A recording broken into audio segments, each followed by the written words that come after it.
नमस्कार, स्वागत है आप सभी का। आप देख रहे हैं डीडी न्यूज। मैं हूं ऋतु वर्मा। मिड डे प्राइम में हम अगले 1 घंटे में बात करेंगे देश भर की बड़ी खबरों की। पाकिस्तान की आर्थिक कमर तोड़ रहा है भारत। पहलगाम हमले के बाद कई सख्त फैसले लिए हैं भारत ने। साथ ही दुनिया भर में पहलगाम हमले पर पाकिस्तान की भी आलोचना हो रही है। इस्लामिक देशों में धार्मिक एकजुटता पर भारी पड़ता दिख रहा है भू राजनीतिक और क्षेत्रीय स्थिरता का बिंदु। साथ ही साथ पहलगाम हमले के गुनहगारों को सजा के भारत के संकल्प में साथ खड़े दिख रहे हैं खाड़ी देश। आतंकवाद के खिलाफ भारत को दुनिया भर का समर्थन मिल रहा है। पाकिस्तान की मदद की गुहार को क्यों कर रहे हैं इस्लामिक देश, अनसुना बताएंगे आपको। इसी के साथ होंगी देश दुनिया की कई बड़ी खबरें, लेकिन सबसे पहले नजर डालेंगे अभी तक की बड़ी खबरों पर। पहलगाम आतंकी हमले के बाद पाकिस्तान को भारत का एक और सख्त संदेश। बने बगलिहार और सलाल बांध के सभी गेट बंद कर सरकार ने नदी का पाकिस्तान की ओर बहाव रोका। स्थानीय लोगों ने पाकिस्तान को करारा जवाब बताते हुए सरकार के फैसले का किया पुरजोर समर्थन।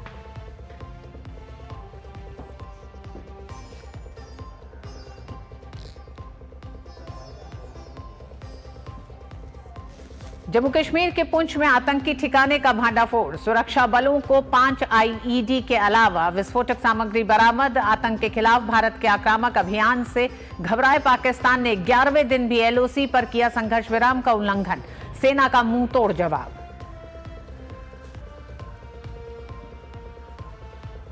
भारत दौरे पर आए जापान के रक्षा मंत्री ने पहलगाम आतंकवादी हमले की निंदा की। राजनाथ सिंह ने भारत के साथ एकजुटता दिखाने के लिए जापान को धन्यवाद दिया।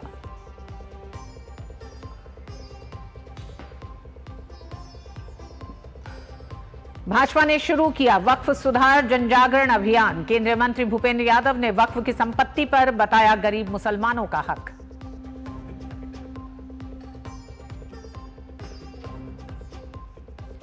और वक्फ संशोधन कानून पर सुप्रीम कोर्ट में आज फिर सुनवाई। केंद्र ने 25 अप्रैल को हलफनामा दाखिल कर कानून को बताया पूरी तरह संवैधानिक। और खबरों की शुरुआत करने से पहले आइए एक बड़ा अपडेट आपको दे दें। प्रधानमंत्री नरेंद्र मोदी से मुलाकात कर रहे हैं रक्षा सचिव। देश की सुरक्षा से जुड़े मुद्दों पर बातचीत जारी। एयरफोर्स चीफ और नेवी चीफ प्रधानमंत्री से इससे पहले कर चुके हैं मुलाकात। ये मुलाकात बताती है कि लगातार जिस तरह से पहलगाम हमले के बाद भारत एक पलटवार और अपनी इस हमले के खिलाफ अपनी रणनीति को पूरी तरीके से तैयार कर रहा है, उसमें यह बैठक बेहद महत्वपूर्ण हो जाती है। प्रधानमंत्री नरेंद्र मोदी तीनों ही सेनाओं के प्रमुख से इससे पहले मुलाकात कर चुके हैं। आज ये मुलाकात रक्षा सचिव से हो रही है। सुधाकर हमारे साथ फोन लाइन पर मौजूद है। सुधाकर, संकेत बहुत साफ है, भारत पाकिस्तान पर कुछ ज्यादा बड़ा करने वाला है। क्या इस तरह के संकेत साफ दिखाई दे रहे हैं?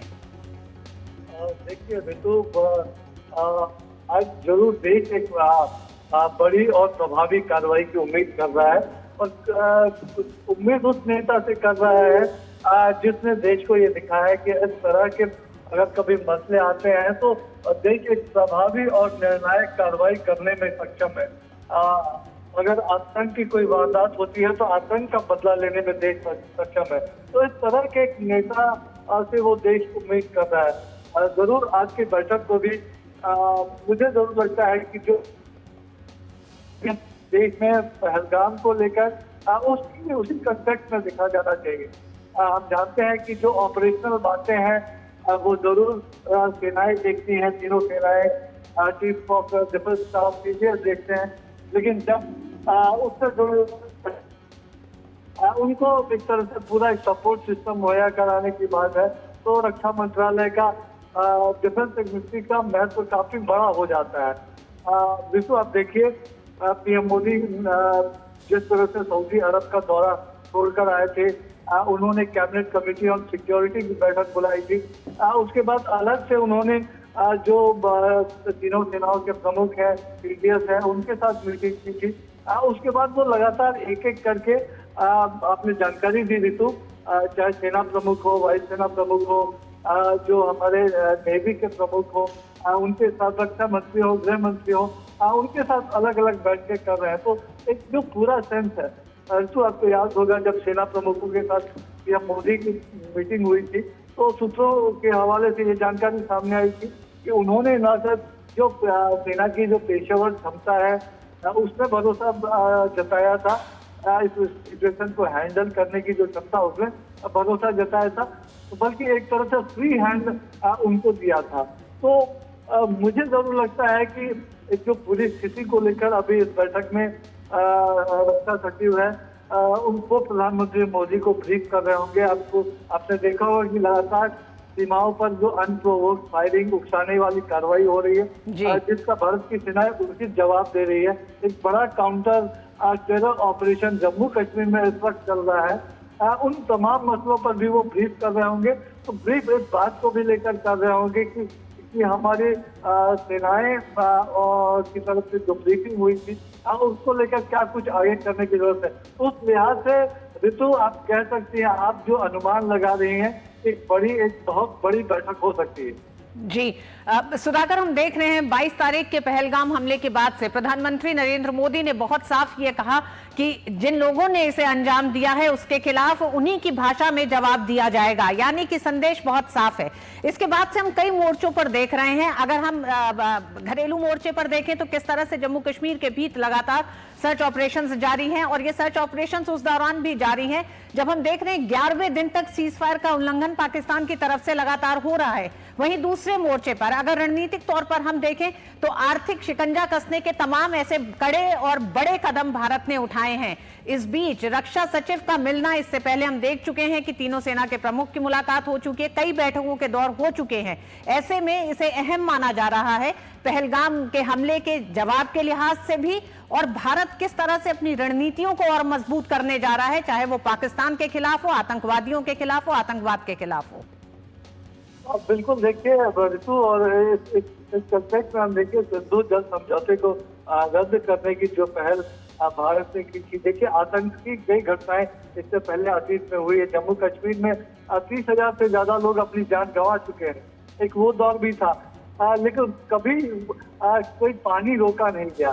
तो एक अभूतपूर्व अनप्रेसिडेंटेड स्टेप आप देख सकते हैं हर मोर्चे पर, चाहे राजनयिक मोर्चा हो, आर्थिक मोर्चा हो, सैन्य मोर्चा हो, आतंक के खिलाफ कार्रवाई का मोर्चा हो, हर मोर्चे पर एक अभूतपूर्व कार्रवाई अभी इस वक्त देखने को मिल रही है। काउंटर टेरर ऑपरेशन की बात की जाए तो हम जानते हैं कि 1000 से ज्यादा ओवरग्राउंड वर्कर जो कभी न कभी आतंकियों के छरफा बन रहे थे, मदद कर रहे थे, उनकी पहचान की गई है। हम देख रहे हैं कि किस तरह से आतंकियों के घरों को उड़ाया जा रहा है। तो ये अभूतपूर्व कार्रवाइयां इससे पहले नहीं हुई थी।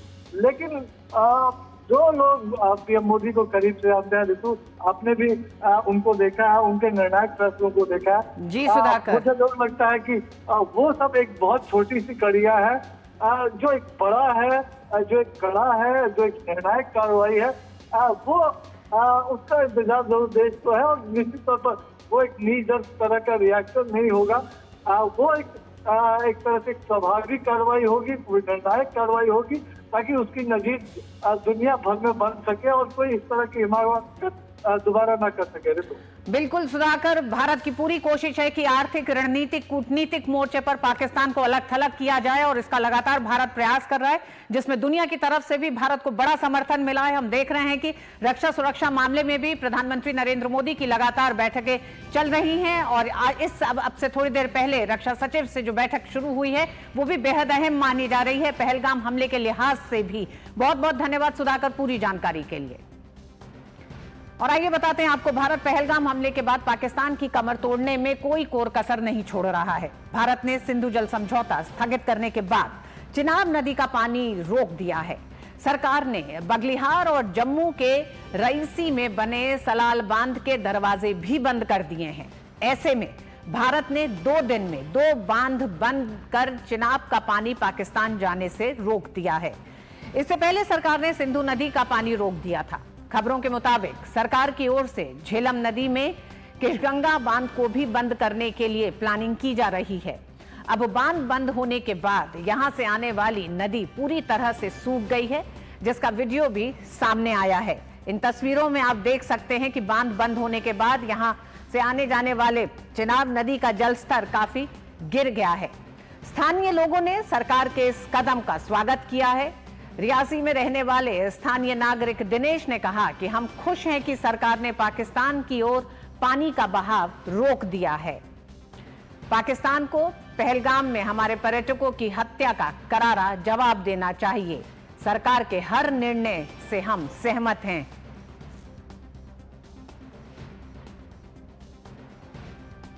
झेलम नदी में किशगंगा बांध को भी बंद करने की योजना बनाई जा रही है। वहीं वर्ल्ड बैंक की मध्यस्थता से भारत और पाकिस्तान के बीच 1960 में सिंधु जल समझौता किया गया था। सिंधु जल समझौते के तहत पाकिस्तान को पश्चिमी नदियों यानी सिंधु, चिनाब और झेलम के पर कंट्रोल दिया गया है। वहीं पाकिस्तान सिंधु नदी सिस्टम में 93% पानी का इस्तेमाल सिंचाई और बिजली उत्पादन के लिए करता है।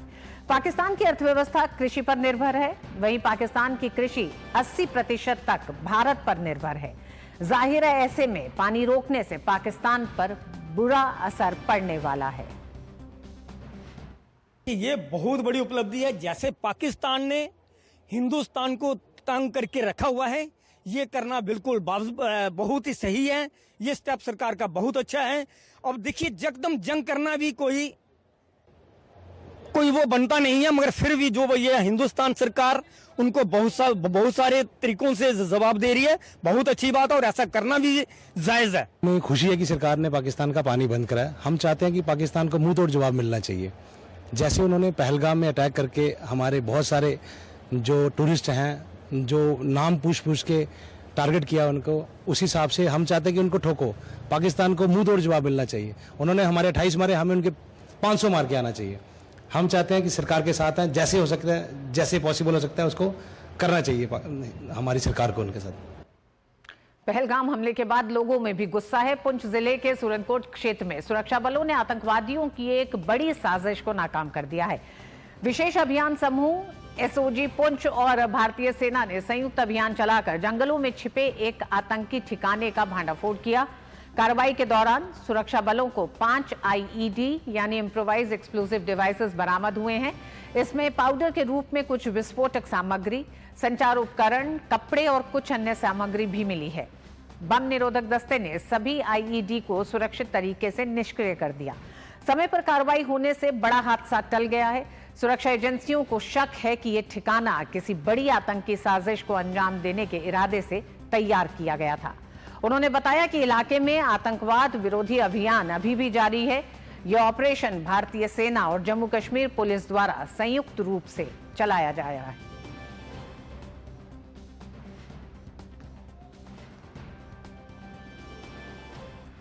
और भारत की कार्रवाई से पाकिस्तान घबराया हुआ है। अपनी खींच मिटाने के लिए एलओसी पर वो लगातार संघर्ष विराम का उल्लंघन कर रहा है।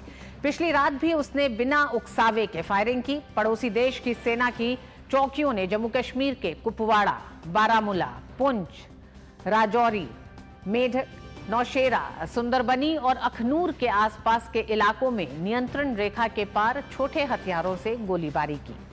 पाकिस्तान के इस दुस्साहस का भारतीय सेना भी तुरंत और मुंहतोड़ जवाब दे रही है।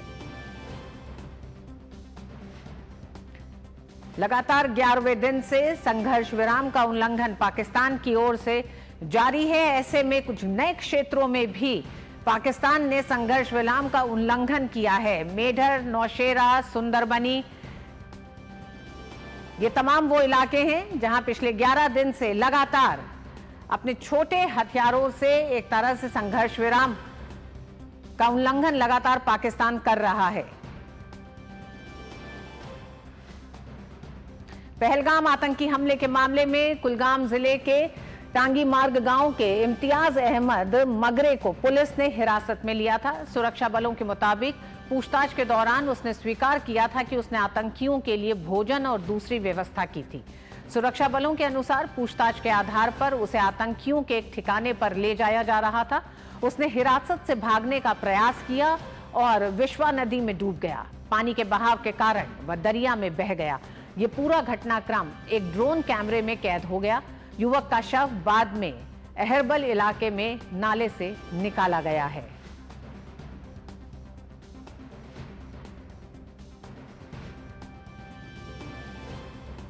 और आइए एक बार आपको यह भी बताते हैं कि किस तरह से आतंकी हमले के बाद से लगातार पाकिस्तान पर भारत आर्थिक शिकंजे को मजबूत करता जा रहा है।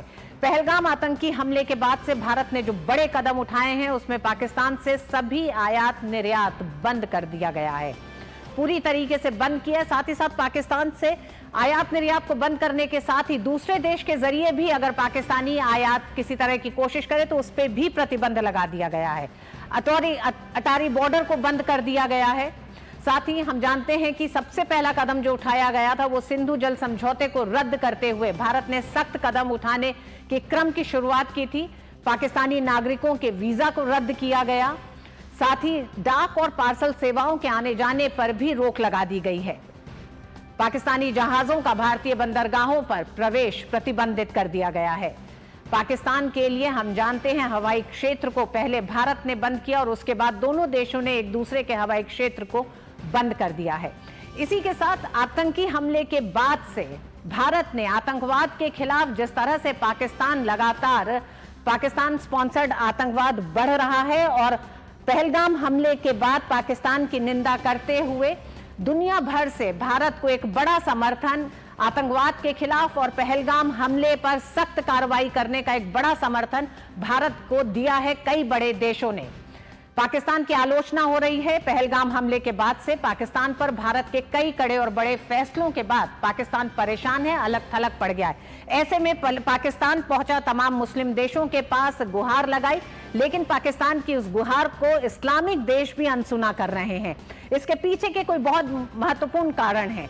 इस्लामिक देशों का मानना है कि भू राजनीतिक स्थिति उनके लिए ज्यादा प्राथमिकता रखती है बजाय कि धार्मिक एकजुटता। ईरान और तुर्की का भी जो स्टैंड रहा है वो कूटनीतिक एकजुटता की कोशिश कर रहे हैं। ऐसे में खाड़ी देश सऊदी अरब, यूएई का आर्थिक और क्षेत्रीय स्थिरता पर सबसे ज्यादा जोर है।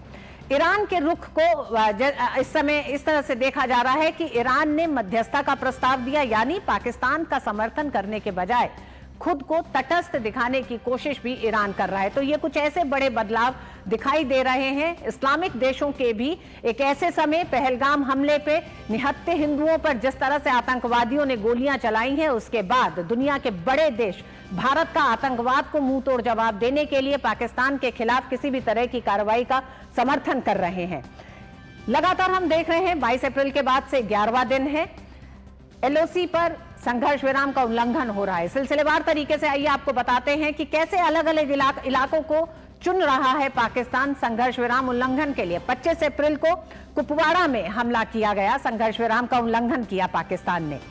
26 अप्रैल को कुपवाड़ा लीपा घाटी में, 27 अप्रैल को तुतमारी गली और रामपुर सेक्टरों में संघर्ष विराम का उल्लंघन किया, यानी कि छोटे हथियारों से संघर्ष विराम का उल्लंघन करते हुए हमला किया है पाकिस्तान ने। 28 अप्रैल को कुपवाड़ा, बारामूला, अखनूर और पुंछ इलाकों में संघर्ष विराम का उल्लंघन किया है। 29 अप्रैल को कुपवाड़ा, बारामूला, पुंछ, अखनूर, परगवाल, ये तमाम वो इलाके हैं जिन इलाकों को एक तरह से पिछले 11 दिनों में एक नया चुनाव पाकिस्तान ने किया है। तो रिहायशी इलाकों में संघर्ष विराम का उल्लंघन पाकिस्तान की उस पूरी सोच और मानसिकता को दिखा रहा है। एक तरफ लगातार भारत जिस तरह की आर्थिक शिकंजा कसता हुआ दिखाई दे रहा है, कई बड़े कदम उठा रहा है, दुनिया के तमाम देशों का समर्थन भारत को मिल रहा है पाकिस्तान के खिलाफ, तो वहीं दूसरी तरफ पाकिस्तान बौखलाया हुआ है जिसमें संघर्ष विराम का उल्लंघन कर रहा है। 30 मई को कुपवाड़ा, उरी और अखनूर सेक्टर में संघर्ष विराम का उल्लंघन किया गया। 1 मई को उरी के तमाम क्षेत्रों में, कुपवाड़ा, अखनूर सेक्टर में गोलीबारी की पाकिस्तान ने। 2 मई को कुपवाड़ा, उरी और अखनूर के इलाकों में संघर्ष विराम का उल्लंघन किया है और 3 मई को कुपवाड़ा, उरी और अखनूर क्षेत्रों में गोलीबारी हुई है, जिसका लगातार मुंहतोड़ जवाब भारत दे रहा है। 4 मई यानी कि कल कुपवाड़ा, बारामूला और जम्मू के पुंछ, राजौरी, मेंढर, नौशेरा, सुंदरबनी से लेकर अखनूर सेक्टरों में संघर्ष विराम का उल्लंघन हुआ है। वहीं 5 मई को कुपवाड़ा, बारामूला, पुंछ, राजौरी, मेंढर, नौशेरा, सुंदरबनी, अखनूर के आसपास के इलाकों में लगातार संघर्ष विराम की कोशिश कर रहा है पाकिस्तान, जिसका एक तरह से जवाब दे रहा है भारत। और इसी पूरी खबर पर हमारे साथ जुड़े हमारे साथी संवाददाता अश्वनी मिश्र और हमारे साथ विशेष मेहमान जुड़ रहे हैं Sanjay Bhardwaj, school of international studies JNU से। आप दोनों का बहुत बहुत स्वागत है। सबसे पहले अश्वनी आपका रुख करेंगे और अपडेट जानना चाहेंगे। 11वां दिन है, लगातार पाकिस्तान संघर्ष विराम का उल्लंघन कर रहा है, वहीं दूसरी तरफ सर्च ऑपरेशंस जारी हैं। तमाम एक तरह से कह सकते हैं कि टेक्नोलॉजी का इस्तेमाल भी किया जा रहा है, लेकिन पहलगाम आतंकियों का पता अभी नहीं लग पा रहा है। निश्चित तौर से ऋतु अगर देखें तो 22 अप्रैल के बर्बर, अमानवीय, क्रूर, हिंसात्मक आतंकवादी हमले के बाद पाकिस्तान अभी भी अपनी हरकतों से बाज नहीं आ रहा है। लगातार 11वें दिन सीज फायर वायलेशन किया गया है।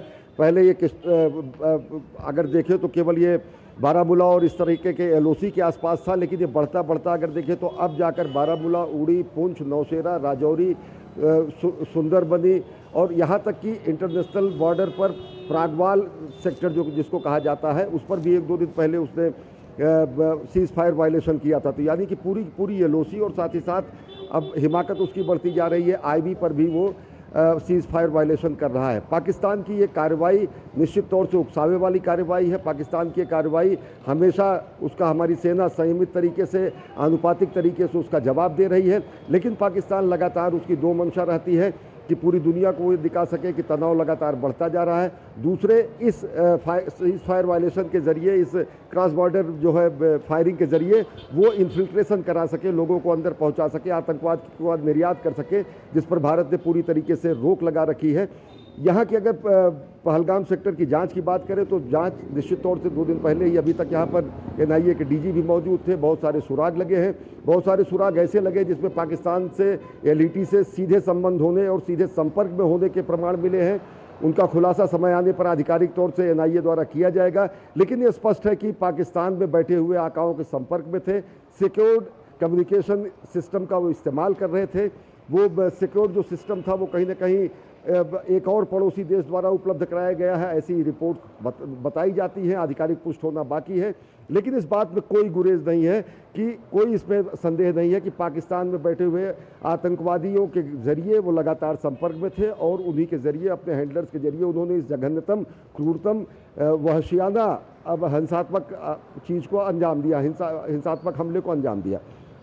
सबसे बड़ी बात यह है कि ऋतु यहाँ पर अगर देखें, चाहे वो किशनगंगा प्रोजेक्ट हो, चाहे वो चिनाब हो, चाहे वो सलाल हो, चाहे वो बगलिहार प्रोजेक्ट हो, इन सब पर कहीं ना कहीं ये सारे के सारे डैम जम्मू कश्मीर में है। जम्मू कश्मीर का पानी जो है सिंध जल समझौते के तहत बाहर पाकिस्तान चला जाता था, 80% पानी पाकिस्तान उपयोग करता था, लेकिन भारत ने साफ कर दिया है कि यहाँ खून बहे और वहाँ पर हमारी नदियों का पानी बहे, ऐसा संभव नहीं है। और उस बारे में भी लगातार कहीं ना कहीं गतिविधियाँ बढ़ रही हैं। पाकिस्तान का हलक भी सूख रहा है, पाकिस्तान का गला भी सूख रहा है, उसकी आंखों की नींद भी उड़ी हुई है। अलग अलग राजनीतिक, सामरिक, कूटनीतिक पैतरे चल रहा है, जिसका भारत माकूल जवाब भी दे रहा है। जी अश्वनी, आप हमारे साथ बने रहिएगा। हमारे साथ प्रोफेसर संजय भी जुड़े हुए हैं। प्रोफेसर साहब, अश्वनी ने बताया कि किस तरह से पाकिस्तान को न सिर्फ अलग थलग बल्कि एक बड़ा मैसेज भी दिया है, और भारत के उस मैसेज के साथ दुनिया के तमाम देश खड़े हैं, और इसमें कई ऐसे खाड़ी देश खड़े हैं जो कभी हम देखते थे कि आतंकवाद के और तमाम मोर्चों पर पाकिस्तान का साथ देते दिखाई देते थे। तो आज वो क्या कारण दिखाई देते हैं? क्या भू राजनीतिक स्थितियां, क्षेत्रीय स्थिरता ज्यादा महत्वपूर्ण दिखाई दे रही है इन तमाम इस्लामिक देशों के लिए, बजाय कि धार्मिक एकजुटता के? जी जी जी बिल्कुल ऋतु, आपने बहुत डिटेल में बताया। 2-3 बातें मैं साफ करना चाहता हूं कि देखिए, भारत की 2 नीतियां होती है पाकिस्तान को हमेशा डील करने की। एक होती है सॉफ्ट पावर स्ट्रेटेजी। जो सॉफ्ट पावर स्ट्रेटेजी है उसमें हमने उनके साथ आर्थिक संबंध खत्म कर दिए, आयात निर्यात को खत्म कर दिया, उनके वीजा को कर्टेल कर दिया और यहाँ के जो पाकिस्तानी नागरिक थे उनको वापस भेज दिया। और साथ ही साथ हमने जो जिस तरीके की हरकतें ये कर रहे थे, खून बहा रहे थे, तो हमने इनका पानी को रोक दिया। जिसमें आपने बिल्कुल सही कहा कि जो सिंधु नदी समझौता है या जो जो हमारे दो तीन इम्पोर्टेंट जो प्रोजेक्ट्स हैं, जिसमें सलाल और बगलियार प्रोजेक्ट्स हैं, जो हाइड्रो इलेक्ट्रिसिटी प्रोजेक्ट्स हैं, जिसमें 600 मेगावाट एक में है और 900 मेगावाट एक में है, हमने उनको एक्शन में ले आए हैं और इसका पानी को हमने चेनाब नदी से डाइवर्ट कर दिया है। साथ ही साथ जो किशनगंगा डैम है उसके भी पानी को हमने डाइवर्ट करना शुरू कर दिया है। तो ये एक सॉफ्ट पावर स्ट्रेटेजी जो भारत ने इसको डील करने के लिए अपनाई। दूसरा जो सबसे बड़ा है कि हार्ड पावर, जिसको हम कहेंगे मिलिट्री एक्शन, जो और मिलिट्री एक्शन में की भारत की सरकार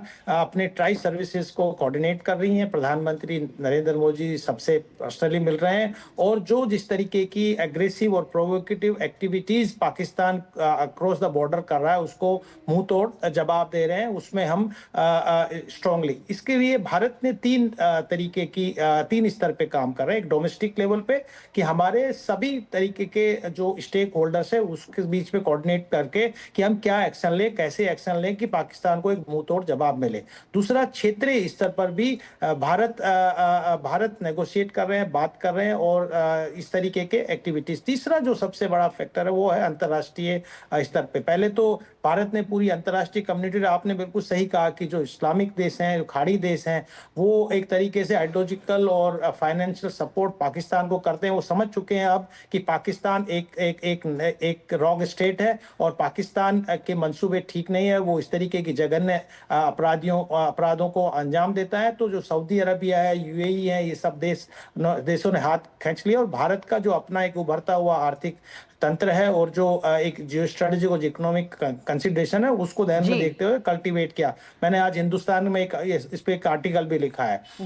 तीसरी जो पाकिस्तान का जो स्ट्रेटेजी है वो देखिए, वो तीन तरीके से अभी काम कर रहा है। वो पहला जो कहा कि प्रोवोकेटिव एग्रेशन बॉर्डर पे कर रहा है। दूसरा, वो चाइना के साथ खुफिया तंत्र क्रिएट करके, जो चाइना ने पहले भी पाकिस्तानी आतंकवादियों को यूएन की ब्लैक लिस्ट में शामिल नहीं किया था, अभी भी वो इस तरीके से इंस्टिगेट कर रहे हैं कि एक इंडिपेंडेंट इन्वेस्टिगेशन। हमने इंडिपेंडेंट इन्वेस्टिगेशन किया, 2008 में भी किया, मुंबई अटैक के बाद भी किया। क्या अंजाम आया? कुछ ना आया। भारत को जवाब देना चाहिए, जैसे उरी में सर्जिकल स्ट्राइक दिया था, जैसे बालाकोट सर्जिकल स्ट्राइक हुआ था, इस तरीके से जवाब देना चाहिए। प्रोफेसर साहब, प्रधानमंत्री नरेंद्र मोदी ने संकेत साफ दिए हैं कि जवाब इस हमले का जरूर दिया जाएगा, लेकिन ऐसे में जब अंतर्राष्ट्रीय समर्थन की बात होती है और हम खाड़ी देशों की बात करें, इस्लामिक देशों की बात कर रहे हैं, ईरान के रुख को आप किस तरह से देखते हैं? क्योंकि ईरान ने मध्यस्थता का प्रस्ताव भी दिया। क्या लगता है कि ईरान तटस्थ है इस पूरे मसले पर? क्या ये उसके यूजुअल शिफ्ट जो स्टैंड होता है उससे एक शिफ्ट आप देख रहे हैं? ये देखिए, ईरान के साथ भारत के हमेशा अच्छे संबंध रहे। ईरान इस बात को समझता है कि जो पाकिस्तान है एक उद्दंड राष्ट्र है जो इस आतंकवादियों को पनाह देता है। वो चाहे उसके लिए चाहे उनके डिफेंस मिनिस्टर ने इस बात को एक्सेप्ट भी किया कि पाकिस्तान 30 साल से आतंकियों का घर रहा है और इसमें अमेरिका और यूके के खिलाफ के साथ मिलकर इन्होंने इस तरीके के। तो ईरान समझता है पाकिस्तान को, लेकिन वो ये नहीं चाहता कि जो क्षेत्रीय एक तरीके से शांति है उसमें कोई दखल हो। और क्योंकि भारत के साथ में कई इकोनॉमिक प्रोजेक्ट हैं, चाबार इकोनॉमिक पोर्ट का प्रोजेक्ट है या सेंट्रल एशिया के साथ कनेक्ट करने का, तो वो चाहते हैं कि भारत और पाकिस्तान के बीच अगर शांति रहती है तो ये प्रोजेक्ट्स जो हैं, जो कनेक्टिंग प्रोजेक्ट्स हैं, इकोनॉमिक डेवलपमेंटल प्रोजेक्ट्स हैं, ये आगे बढ़ पाएंगे। तो उन्होंने एक मीडिएशन का एक वो दिया। लेकिन भारत का जो शिमला समझौता हो, चाहे वो हमने बिल्कुल प्रोफेसर संजय, तमाम देश अपने उस इंटरेस्ट को देखते हुए भी पाकिस्तान का साथ देने से पहले दो बार सोचना चाहते हैं कि धार्मिक एकजुटता या फिर क्षेत्रीय स्थिरता और आर्थिक मोर्चे पर भारत और तमाम दुनिया के अन्य देशों के सहयोग को प्राथमिकता दे रहे हैं। अश्विनी, आपसे अंत में यही जानना चाहेंगे। एक बात मैं कहना चाहूंगा कि पाकिस्तान अभी भी इस्लाम की रक्षा नहीं करता, वो सिर्फ इस्तेमाल करता है। ये दुनिया के सारे इस्लामिक मुल्क समझ चुके हैं कि ये सिर्फ आइडियोलॉजी के नाम पे अपना पेट भरता है और अपने घर को असंतुलित रखता है। तो अब उन्होंने देख लिया कि भारत के साथ रह के शांति भी हो सकती है और आर्थिक विकास भी हो सकता है। तो मुझे लगता है कि अब दुनिया को समझ में आ गया, खाड़ी देशों को भी ये बात समझ में आ गई। जी अश्विनी, अंत में आपसे ओवरग्राउंड वर्कर्स की लगातार तलाश की जा रही है, क्योंकि इस तरह के हमले को अंजाम देने में स्थानीय स्तर पर किस तरह का सहयोग आतंकवादियों को मिला। उसमें आज एक जो घटना सामने आई है जिसमें वो शख्स नदी में कूद गया और डूबकर मर गया है। ऐसे जांच में क्या क्या चीजें और सामने आ रही हैं इस पूरे हमले से जुड़ी?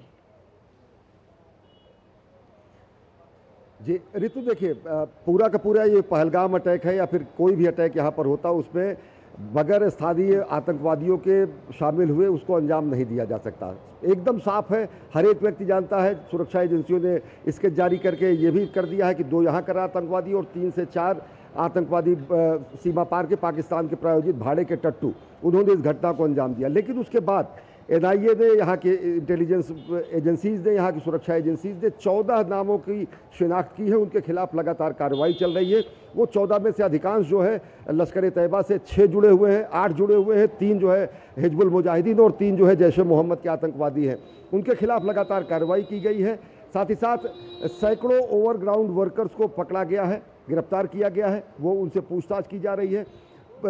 इसको पूरी गति देने के लिए अभी देखिए कि जैसा कि आपने बताया, इम्तियाज़ मरगे जो कि कुलगाम में उसने एक हाइड आउट को बताने के लिए सुरक्षा बलों के साथ जब वो जा रहा था तो वो खुद ही कूद कर नदी में, बिस्वा नदी में अपनी जान खो देता है। तो इस तरीके के जो वो चलते हैं। देखिए अभी स्थिति ऋतु ये है कि वार प्रोपोगेंडा भी चल रहा है। बहुत सारे विजुअल्स को दिखाकर सेना के प्रति, सुरक्षा बलों के प्रति, यहाँ की पुलिस के प्रति अलग अलग लोगों से अफवाह फैलाकर लोगों को दिग्भ्रमित करने की कोशिश की जा रही है, स्थानीय स्तर पर भी, अंतर्राष्ट्रीय स्तर पर भी। तो इसके पहले आप देखिए 10 लाख से ज़्यादा जो है साइबर अटैक भी पाकिस्तान कर चुका है। सीमा पर वो क्रॉस फायरिंग कर ही रहा, सीज फायर कर ही रहा है। आज वो अपने नेशनल असेंबली की मीटिंग कर रहा है, जहाँ पर वो कोशिश कर रहा है कि वो हो सकता है विपक्ष का भी साथ मिले, जबकि इमरान खान जेल में है और जो है लश्कर तैयबा का मसूद अजहर और जो है हाफिज सईद ये बिरयानी खा रहे। तो निश्चित तौर से UN में आज जब बातें भी होंगी, जिसके जहां पर उसने गुहार लगाई है, एक मौका होगा दुनिया को आतंकवादी पोषित करने वाले आतंकवादी राष्ट्र के रूप में पाकिस्तान को का बखिया उधार देने का भी। हाँ, कूटनीतिक स्तर पर, सामरिक स्तर पर, आर्थिक स्तर पर, डिप्लोमेटिक स्तर पर, सामरिक स्तर पर, सैन्य स्तर पर सारी तैयारियां मुकम्मल है। पाकिस्तान का हलक सूख रहा है, गला सूख रहा है, आंखों की नींद उड़ी है। देखिए बिल्कुल अश्विनी, भारत घरेलू और अंतर्राष्ट्रीय मोर्चे पर पाकिस्तान को घेरने की पूरी तैयारी कर रहा है और ये कह सकते हैं रणनीतिक रूप से भारत लगातार बहुत तेजी से आगे बढ़ रहा है। बहुत बहुत धन्यवाद प्रोफेसर संजय, आपका भी, अश्विनी आपका भी, श्रीनगर से हमारे साथ जुड़ने के लिए। मिड डे प्राइम में वक्त एक छोटे से ब्रेक का है। ब्रेक के बाद होंगी कुछ और बड़ी खबरें। देखते रहिए DD न्यूज।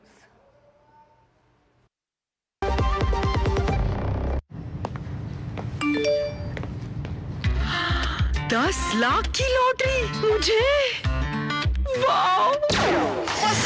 फर्जी ऑफर से सावधान। RBI कहता है जानकार बनिए, सतर्क रहिए।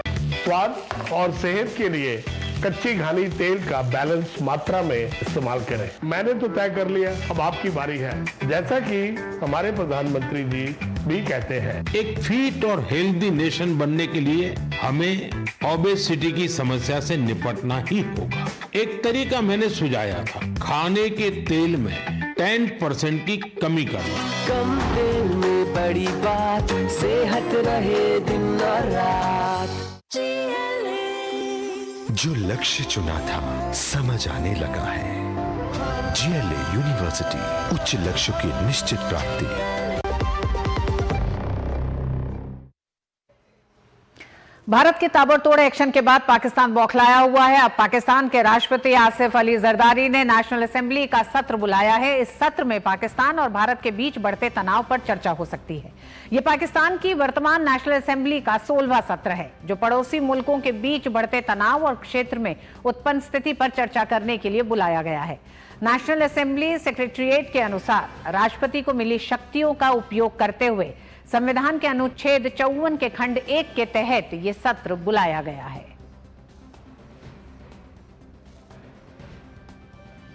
और भारत पाकिस्तान के बीच बढ़ते तनाव पर आज UNSC की बैठक होगी। पाकिस्तान के अनुरोध पर हो रही मीटिंग में दोनों पक्षों के लिए अंतर्राष्ट्रीय समुदाय के समक्ष सीमा पार तनाव पर अपनी बात रखने का एक मौका होगा। ये संयुक्त राष्ट्र में सुरक्षा परिषद के अध्यक्ष ने कहा था, ये एक सैद्धांतिक स्थिति है। हम आतंकवाद के सभी रूपों की निंदा करते हैं। दूसरी तरफ हम इलाके में बढ़ रहे इस तनाव के बारे में चिंतित हैं। तो भाजपा सांसद अनुराग सिंह ठाकुर ने पहलगाम आतंकी हमले की निंदा करते हुए कहा है कि हमले के बाद दुनिया भर में पाकिस्तान के खिलाफ माहौल बना है। साथ ही अनुराग ठाकुर ने सही समय पर इसका करारा जवाब दिए जाने की बात भी कही। पहलगाम आतंकी हमले ने जहां देश में उसकी निंदा भी की है, भर्त्सना भी की है, वही दुनिया भर में भी पाकिस्तान के खिलाफ माहौल बना है। और भारत सरकार ने बहुत स्पष्ट किया है, बार बार किया है कि इस हमले का करारा जवाब भी दिया जाएगा, मुंहतोड़ जवाब दिया जाएगा, सही समय पे दिया जाएगा। भाजपा सांसद और राष्ट्रीय प्रवक्ता सुधांशु त्रिवेदी ने आज कांग्रेस और कांग्रेस नेताओं के देश विरोधी बयानों पर जमकर लताड़ लगाई। उन्होंने कहा कि उनके नेता एक तरफ मुखौटा लगाकर कहते हैं कि वो भारत सरकार के साथ हैं, लेकिन एक के बाद एक उस तरह के बयान देते हैं जिससे सेना का मनोबल गिरता है। एक तरफ कांग्रेस और इंडी गठबंधन के नेता ये मुखौटा लगाकर कहते हैं कि वो सरकार के साथ हैं, और फिर उनके नेता बयानों की श्रृंखला एक के बाद एक वो देते रहते हैं जो भारत के विरुद्ध और भारत की सेना को मनोबल को गिराने वाली। ये कुछ वैसा ही है जैसे पाकिस्तान यहां पर गतिविधियां करता है और ऑफिशियली ये स्टैंड रखता है कि उसका उनसे कोई लेना देना नहीं है, वो तो शांति चाहता है। ठीक उसी प्रकार कांग्रेस और इंडी गठबंधन का ऑफिशियल स्टैंड रहता है कि हम सरकार के साथ हैं, और उनके नेता निरंतर ऐसे बयान देते रहते हैं। भाजपा ने कांग्रेस पर आरोप लगाया है कि इनकी सरकार ने आतंकवादी घटनाओं पर लगाम लगाने की दिशा में कभी कोई काम नहीं किया। कांग्रेस के समय में कांग्रेस प्रधानमंत्री मनमोहन सरकार ने कहा था कि पाकिस्तान आतंकवाद से पीड़ित देश है, और ये लोग आज सशक्त सरकार जो आतंकवाद और आतंकवादियों को कड़ा जवाब देते हैं पर सवाल उठाते हैं। जनता के सामने कांग्रेस का देश विरोधी चेहरा सामने आ गया है। ये वो पार्टी है जब खुद सत्ता में थी तो आतंकवादी घटनाओं के बाद भी एक भी वर्ष ऐसा नहीं था जब मनमोहन सिंह सरकार ने पाकिस्तान से द्विपक्षीय शांति वार्ता स्थगित की हो, और 11 वर्षों में मोदी जी की सरकार में एक भी वर्ष ऐसा नहीं है जब पाकिस्तान से औपचारिक द्विपक्षीय वार्ता की हो। यह अपने आप में प्रमाण है कि हमारी सोच और उनकी सोच में क्या अंतर है। इधर जापान के रक्षा मंत्री जनरल नकातानी भारत यात्रा पर हैं। रक्षा मंत्री राजनाथ सिंह ने आज दिल्ली में जापान के रक्षा मंत्री जनरल नकातानी से मुलाकात की। जापानी रक्षा मंत्री ने पहलगाम आतंकी हमले की कड़ी निंदा की और भारत के साथ एकजुटता व्यक्त की। राजनाथ सिंह ने हमले की निंदा करने और समर्थन देने के लिए जापान सरकार का आभार जताया। दोनों नेताओं ने आतंकवाद के खिलाफ सहयोग और जानकारी साझा करने और सशक्त बनाने पर सहमति जताई।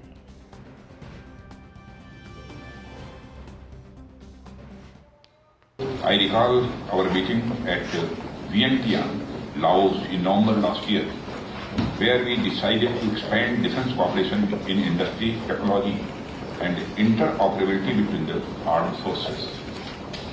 At the outset, I would like to thank the government of Japan for their strong expression of solidarity with India in the wake of the Pahalgam terrorist attack. Excellency, I take this opportunity to compliment you for your immense contribution in deepening of the Indo-Japan defense relations. You had earlier laid foundations for a strong bilateral defense partnership by concluding defense equipment and technical cooperation agreement and protection of classified military information agreement. As you have taken over the charge of ministry again, I am confident our cooperation will attain greater heights. जापानी रक्षा मंत्री general नकातानी को औपचारिक guard of honour दिया गया। रक्षा मंत्री राजनाथ सिंह ने उनकी अगवानी की।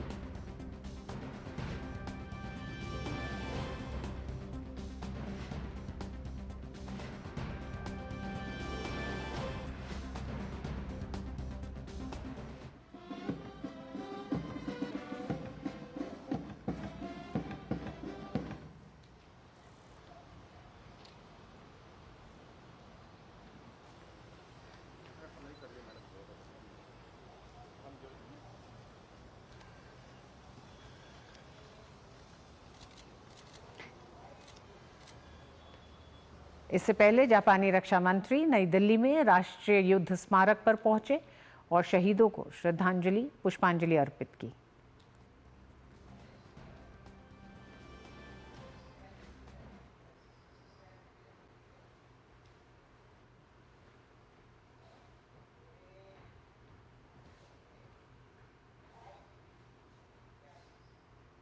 और न्यूज रूम से हमारे साथ जुड़ गए इस खबर पर हमारे साथी संवाददाता अखिलेश सुमन। अखिलेश जी, भारत में जापान के रक्षा मंत्री का होना एक ऐसे समय जब पहलगाम हमले के बाद भारत लगातार इस कोशिश में है कि किस तरह से एकजुटता कायम की जाए आतंकवाद के खिलाफ पूरे विश्व में और इस हमले का एक करारा जवाब भी दिया जाए। ऐसे में इस पूरे दौरे को आप किन मायनों में अहम मान रहे हैं? देखिए, भारत और जापान जो है वो क्वाड के भी सदस्य हैं, भारत, जापान, ऑस्ट्रेलिया और अमेरिका। उसके अलावा भारत और जापान G4 के भी सदस्य हैं। तो इसके चलते भारत और जापान के बीच में जो रणनीतिक सिनर्जी जिसे कहते हैं, रणनीतिक सिनर्जी काफ़ी पुरानी है और दोनों विश्व मामलों में कई बार एक तरीके से सोचते हैं। तो जैसा कि हमने देखा कि राजनाथ सिंह ने भी जापान की सरकार को धन्यवाद दिया आतंकवाद की आलोचना के लिए, और जापान के जो रक्षा मंत्री उन्होंने भी कहा कि आतंकवाद के हर प्रकार का, हर स्वरूप का हमें मिलकर लड़ाई करनी है। तो निश्चित तौर पे एक तरीके से यह संदेश है पूरी दुनिया को और पाकिस्तान के लिए ख़ास तौर पे ये संदेश है कि ऐसे समय में जब भारत आतंकवाद की भर्त्सना कर रहा है और आतंकवाद के खिलाफ कार्रवाई की बात कर रहा है, ऐसे में जापान के रक्षा मंत्री यहाँ आ रहे हैं। और जापान के रक्षा मंत्री न सिर्फ यहाँ आ रहे हैं बल्कि रक्षा मंत्री राजनाथ सिंह के साथ उनकी मुलाकात, उसके बाद द्विपक्षीय संवाद हो रहा है और बातचीत में यह बात भी शामिल है कि किस तरीके से दोनों देश रक्षा तकनीक पे एकजुटता बना सकते हैं, किस तरीके से जो नेविगेशन की फैसिलिटी जो होती है उस पर एक रूपता कायम कर सकते हैं और किस तरीके से इंटर ऑपरेटिविटी होती है, जो दोनों देशों के इक्विपमेंट्स होते हैं उन इक्विपमेंट्स के बीच में किस तरीके से इंटर ऑपरेटिविटी स्थापित की जा सकती है। तो निश्चित तौर पे रक्षा क्षेत्र में इसका काफ़ी महत्व होता है और जापान के पास जो रक्षा तकनीक है, रक्षा मंत्री राजनाथ सिंह ने कहा कि हम जापान के साथ रक्षा तकनीक में सहयोग करना, मतलब जापान का रक्षा तकनीक लेना हम इच्छुक हैं और जापान की रक्षा प्रणाली को लेने में हम इच्छुक हैं। तो निश्चित तौर पे आज के इस समय में एक संदेश ये है कि भारत और जापान रक्षा मामले में आगे आ रहे हैं और भारत और जापान रक्षा मामले में अगर आ रहे हैं तो आतंकवाद के खिलाफ निश्चित तौर पे एक कड़ा संदेश है। जी, अब अखिलेश, भारत और जापान रक्षा सहयोग को और मजबूत करने, साथ ही साथ तमाम रक्षा जानकारियों को साझा करने के लिए उसे और उस तंत्र को और मजबूत करने पर सहमति व्यक्त की है। लेकिन अगर आतंकवाद के मोर्चे पे हम बात करें तो अखिलेश, आतंकवाद का भुक्तभोगी जापान भी रहा है। हम जानते हैं जिस तरह से शिंजो आबे की हत्या हुई थी और उसके साथ ही साथ हम देखते रहे हैं कि विश्व में जब जब आतंकवाद के खिलाफ एक आवाज बुलंद की गई है उसमें जापान की भी एक मुखर आवाज रहती है। ऐसे में क्या बड़े संकेत आप देख रहे हैं उन देशों को जो आतंकवाद पर अभी भी खुलकर सामने नहीं आ रहे हैं? दरअसल ये उन्हीं देशों के लिए संकेत है कि जो हिचकिचा रहे हैं, जो इस समर में न्यूट्रलिटी मेंटेन करना चाहते हैं, इस लड़ाई में यह चाहते हैं कि हम दोनों को खुश रखें, तो ऐसे लोगों के लिए निश्चित तौर पे एक कड़ा संदेश है। और जापान निश्चित तौर पे जापान एक शांति प्रिय देश है, लेकिन जापान की जो तकनीकी क्षमता है वो अपनी सुरक्षा के लिए और अपनी रक्षा के लिए काफ़ी मजबूत मानी जाती है। जापान के बारे में ये कहा जाता है कि जापान जब चाहे वो तब किसी भी आक्रमण का सामना करने के लिए तैयार है। तो लाख चुनौतियों के बावजूद जापान का अस्तित्व बना हुआ है। और जहाँ तक जापान भारत के साथ आतंकवाद में सहयोग का बात है तो जापान ने कई बार भारत को ये सहयोग के लिए ऑफर किया है और भारत निश्चित तौर पे जापान से कई तरह के सहयोग ले भी रहा है। खास करके तकनीक के मामले में भारत और जापान की तकनीक से कई तरह के सहयोग चल रहे हैं इस देश में, जिसमें कि रक्षा की तकनीक भी है और उसके बाद कम्युनिकेशन की तकनीक भी है। हमारे सेटेलाइट में भी यूज होता है जापान की तकनीक। तो निश्चित तौर पर यह एक जो संदेश है, यह संदेश आतंकवाद का समर्थन करने वाले और आतंकवाद के खिलाफ लड़ाई में जो न्यूट्रलिटी मेंटेन करना चाहते हैं उनके लिए भी एक बहुत ही अहम संदेश है और बहुत ही कड़ा संदेश है। बहुत बहुत धन्यवाद अखिलेश जी पूरी जानकारी के लिए। और वक्फ संशोधन कानून पर सुप्रीम कोर्ट आज सुनवाई करेगा। इससे पहले 17 अप्रैल को कोर्ट ने केंद्र को जवाब देने के लिए 7 दिन का समय दिया था। साथ ही अगली सुनवाई तक वक्फ बोर्ड की नई नियुक्तियों पर रोक लगा दी थी। सुप्रीम कोर्ट ने केंद्र का जवाब आने तक वक्फ घोषित संपत्ति पर यथास्थिति बनाए रखने को कहा था। केंद्र ने 25 अप्रैल को कोर्ट में हलफनामा दिया और कहा कि यह कानून पूरी तरह संवैधानिक है, संसद से पास हुआ है, इसलिए इस पर रोक नहीं लगाई जानी चाहिए। 1332 पन्नों के हलफनामे में सरकार ने दावा किया है कि 2013 के बाद से वक्फ संपत्तियों में 20 लाख एकड़ से ज्यादा का इजाफा हुआ है, जिससे कई बार निजी और सरकारी जमीनों पर विवाद हुआ। लेकिन all India Muslim personal law board ने सरकार के आंकड़ों को गलत बताया और कोर्ट से झूठा हलफनामा देने वाले अधिकारी पर कार्रवाई की मांग की है। सुप्रीम कोर्ट का कहना है कि वह कानून के खिलाफ दायर 70 से ज्यादा याचिकाओं की जगह सिर्फ 5 मुख्य याचिकाओं पर ही सुनवाई करेगा। इनमें शामिल है AIMIM सांसद असदुद्दीन ओवैसी की याचिका भी इसमें शामिल है। यह कानून अप्रैल में राष्ट्रपति की मंजूरी के बाद लागू किया गया था। लोकसभा में 228 और राज्यसभा में 128 सांसदों ने इसका समर्थन किया था। कई विपक्षी पार्टियों ने इसका विरोध किया और सुप्रीम कोर्ट का रुख किया।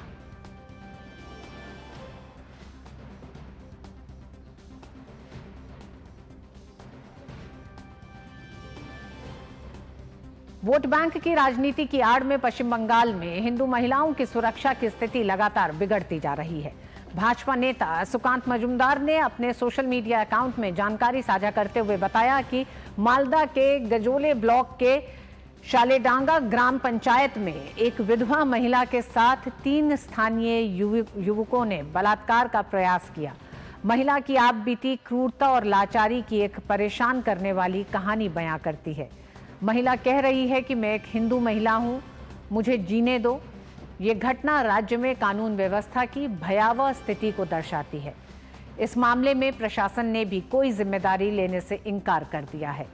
बंगाल के स्थानीय भाजपा नेताओं और विधायक ने महिला को अस्पताल में भर्ती कराया और हर संभव मदद की।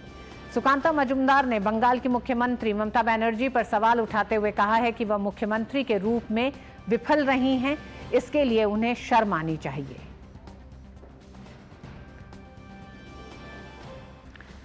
उज्जैन के ज्योतिर्लिंग श्री महाकालेश्वर मंदिर में आज सुबह भीषण आग लग गई। यह आग एक शंख द्वार के पास बैटरियों में लगी है। धुआं इतना ऊंचा उठ रहा था कि कई किलोमीटर दूर से ही नजर आ रहा था। घटना के वक्त वहां हजारों श्रद्धालु मौजूद थे। हालांकि किसी के हताहत होने की कोई खबर नहीं है। थोड़ी देर के लिए मंदिर में दर्शन व्यवस्था बंद कर दी गई थी। इस दौरान करीब आधा से 1 घंटे तक श्रद्धालुओं को परेशान होना पड़ा।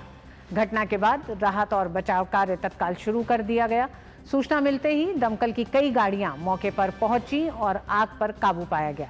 प्रशासन ने आला अधिकारी भी मौके पर मौजूद थे। शुरुआती जांच में बैटरियों में शॉर्ट सर्किट होने से आग लगने की बात सामने आई।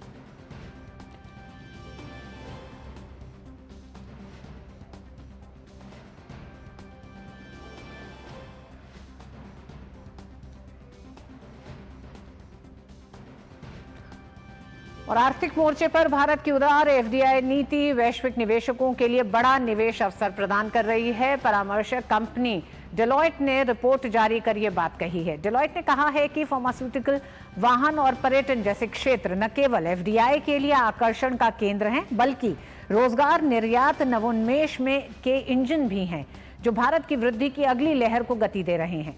भारत ने बीमा मध्यस्थ, पर्यटन, निर्माण, अस्पताल और चिकित्सा उपकरण जैसे प्रमुख क्षेत्रों सहित अधिकांश क्षेत्रों में 100% प्रत्यक्ष विदेशी निवेश की अनुमति देकर महत्वपूर्ण प्रगति की है। डेलॉयट इंडिया की अर्थशास्त्री रूमकी मजूमदार ने कहा कि बुनियादी ढांचे को बढ़ावा देने और FDI उदारीकरण से लॉजिस्टिक्स, रियल एस्टेट, शहरी विकास में भारत में अभूतपूर्व अवसर पैदा हो रहे हैं। कुल मिलाकर पिछले वित्त वर्ष में अप्रैल दिसंबर के दौरान देश में FDI प्रवाह 27% से बढ़कर $40.67 अरब हो गया है। इससे पिछले वित्त वर्ष की समान अवधि में ये $32 अरब था। सरकारी खनन कंपनी NMDC ने अप्रैल में रिकॉर्ड उत्पादन किया है। NMDC के लौह अयस्क उत्पादन में 15% की बढ़ोतरी हुई है। वहीं बिक्री में भी 3% की बढ़ोतरी दर्ज की गई है। NMDC ने बयान में कहा है कि कंपनी ने अप्रैल में 4 मिलियन टन लौह अयस्क का उत्पादन किया है, जो कि पिछले साल समान अवधि के आंकड़े से 15% अधिक है। इसके साथ ही बीते महीने एनएमडीसी की लॉ अयस्क की बिक्री 3.63 MNT रही है, जो कि अप्रैल 2024 की 3.53 MNT की बिक्री से 3% ज्यादा है।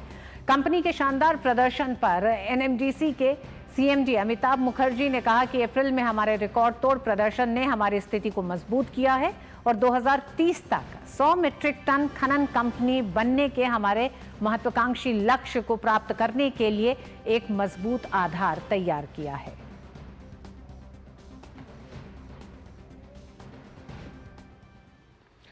और अब खेल की खबरों के लिए आइए सीधे चलते हैं हमारे सहयोगी गौरव के पास। शुक्रिया ऋतु। और खेल की खबरों की शुरुआत करेंगे खेलो इंडिया यूथ गेम्स की खबर के साथ, जहां खेलो इंडिया यूथ गेम्स 2025 के भव्य उद्घाटन के साथ ही स्पर्धाओं की भी शुरुआत हो चुकी है। ये गेम्स बिहार और राजधानी दिल्ली में आयोजित हो रहे हैं। आज वॉलीबॉल, खो खो, कबड्डी, गतका, मलखंभ, तीरंदाजी, फुटबॉल जैसे खेलों में खिलाड़ी अपना दमखम दिखा रहे हैं। वहीं जूडो, स्विमिंग और शूटिंग में भी खिलाड़ी पदक के लिए जोर आजमाइश कर रहे हैं। एथलेटिक्स 12 मई से शुरू होगा। हॉकी 7 से 13 मई तक राजकीय स्पोर्ट्स कॉम्प्लेक्स में खेली जाएगी।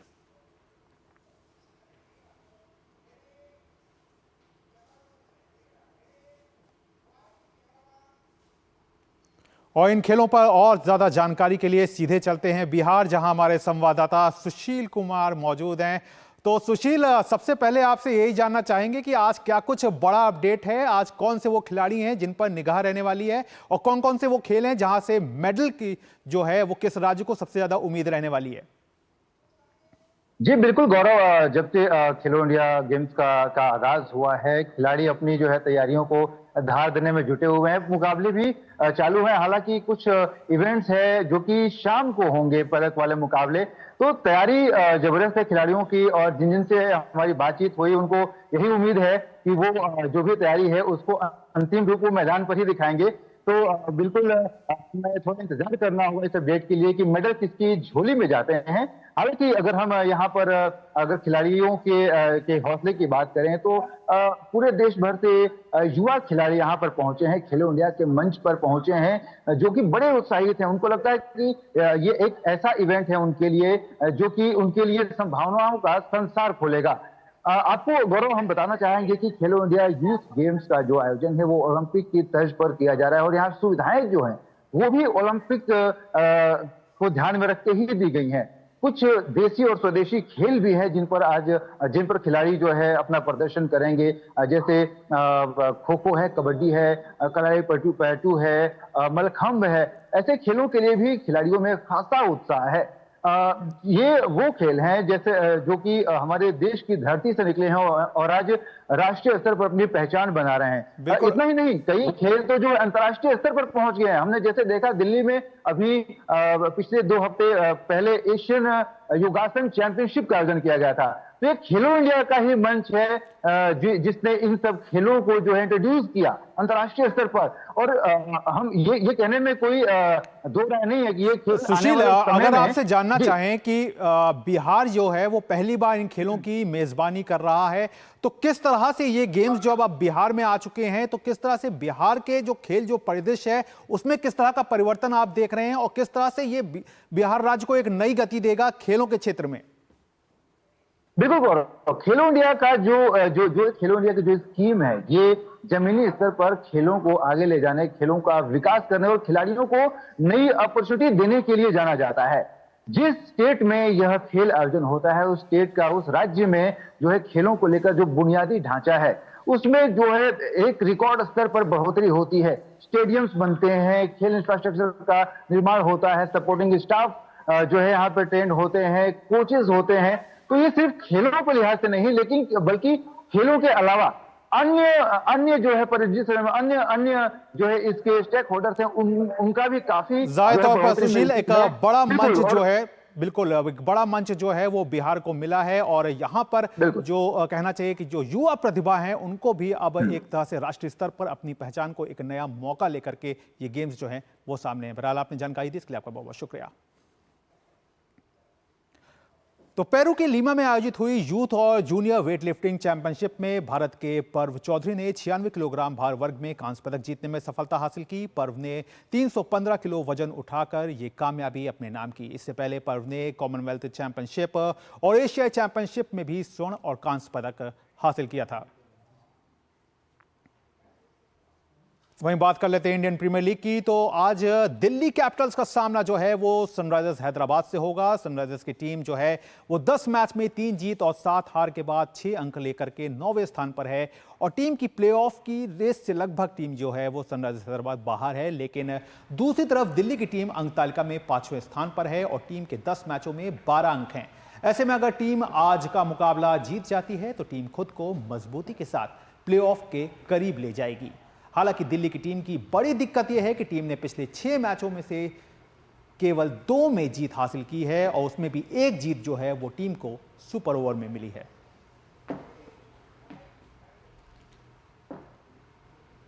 तो ऋतु, ये थी खेल जगत से जुड़ी हुई तमाम बड़ी खबरें। वापस एक बार फिर से आपके पास। बहुत धन्यवाद गौरव तमाम खेल की खबरों के लिए। और इसी के साथ मिड डे प्राइम में आज बस इतना ही। डीडी न्यूज पे खबरें जारी रहेंगी। देखिए कृतिका के साथ न्यूज पंच। मुझे दीजिए अनुमति। नमस्कार।